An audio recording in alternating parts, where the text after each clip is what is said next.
tutorial on this look that I have on right now. And this is a look that I created using the Anastasia Beverly Hills Modern Renaissance palette.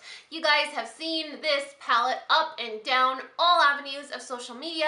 It's gotten so much hype recently since its launch, and this is one of those beauty products that definitely lit that fire within me to film an Is It Worth the Hype video. So if you guys want to know my thoughts, a review, some swatches on this palette, I will link that video in the description box below if it's available. If not, it will be available very soon. But if you guys want to see how I got this look, then all you have to do is keep on watching. As usual, I already primed my eye with an eye primer that you may not expect. I usually use Benefit's Air Patrol, but lately I've been using the ULTA Eye Primer in Nude Matte, drugstore alternative, and it actually reminds me of MAC's Painterly Paint Pot. Super awesome. I really like it. I haven't experienced any creasing, and you guys can see that beautiful base that it lays down. After that, I'm going to take a flat shader brush like this one, and I'm going to go into the color Tempera. I think that's how you pronounce it. That's the top left shade. And that's going to go from the brow bone down to the crease. And this is a beautiful highlight shade. It kind of looks like it would be a shimmery color or more of like a satin, but once you apply it, you don't really get much except highlighting from it. You know, it brightens up the eye really nicely, and it's so creamy and pigmented that it makes everything else really easy to blend out when you lay it down like a base. So it's not like a flat matte. It's certainly more satin than matte, but it definitely has no shimmer or sparkle in it. Then take a giant fluffy blending brush like this one, and I'm going to go into Burnt Orange. That's this color right there, and that's going to be our transition shade, and it's also going to be a color that we apply to the lower lash line. Nothing too intense, but we are going to apply it to the lower lash line so that it's not so bare down there.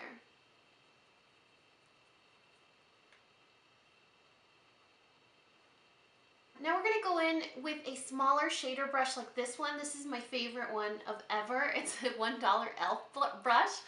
And I'm going to go into the color Venetian Red. This is definitely one of my favorite colors in this palette, because typically with reds, they're really hard to get right. You know, they apply patchy or streaky, or they're not buttery enough.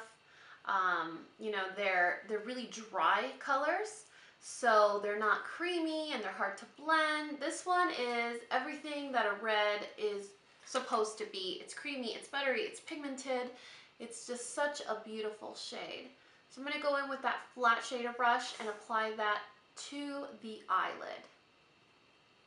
Now take a precision brush, any brush that you like to use for your type of crease, no matter if you have a smaller eyelid, a bigger eyelid, you like a bigger crease, a smaller crease, whatever brush is specific to the crease type that you have or the type of makeup style you like to do. And go into this really dark, deep orange shade. And that's going to go smack dab right in the crease, and you're going to take a little bit of the transition shade and a little bit of the lid color and just kind of blend it all together so you don't have harsh lines.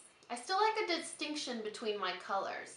You know, I don't like it all to just completely blend away, but I also don't like a crisp cut, you know, specific line of demarcation between the lid and above.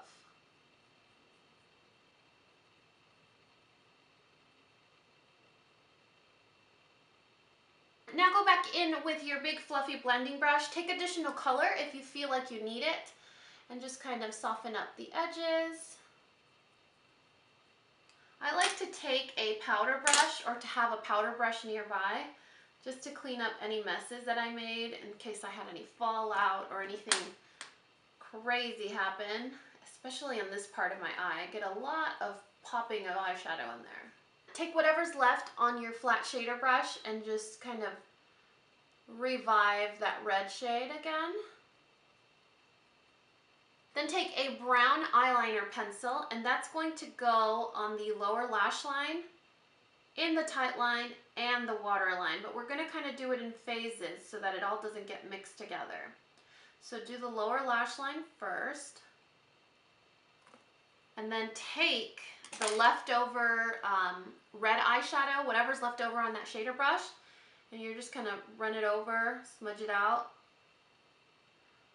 So we kind of tie the look together, but it's still a little bit darker than the top. I love to have a really dark lower lash line. Take that same brown pencil, and that's going to go in the top tight line, in the waterline.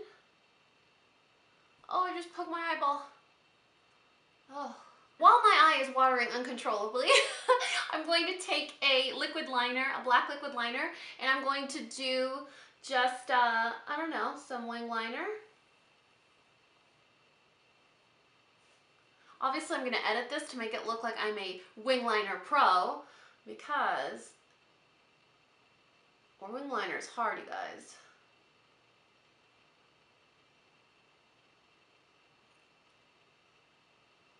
Now a couple coats of your favorite mascara and you are all done.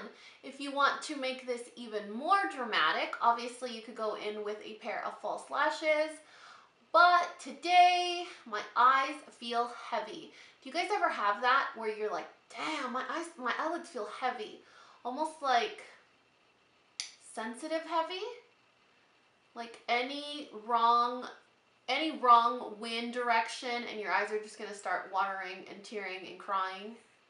It's kind of how my eyes feel today, which doesn't make sense why I would use so much eyeshadow for today.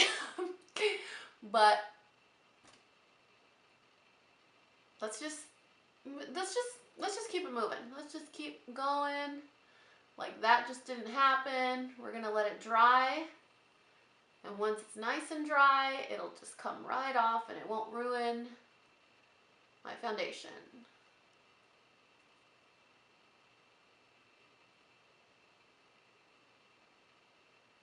Super easy, right? I have to do the super easy dance.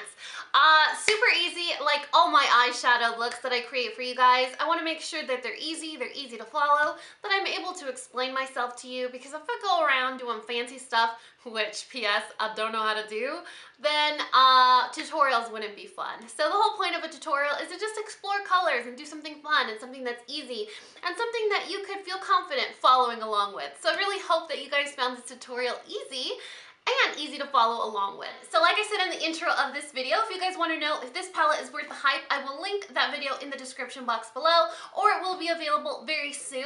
And like all my tutorials, any of the products that I use, any of the colors, any of the tools, all of that stuff will be listed and hopefully linked in the description box below in case you guys have any questions. I also like to list and link other things like where my necklace is from, or my shirt, or any of the other stuff is always listed in the description box below. So make sure you guys check there if you have any questions. I really hope you guys enjoyed this video. Let me know your thoughts in the comment section below. And like always, if you found this video useful, entertaining, or learned something, please give me a thumbs up and subscribe if you haven't already. And until next time, this coffee break is over. Bye guys!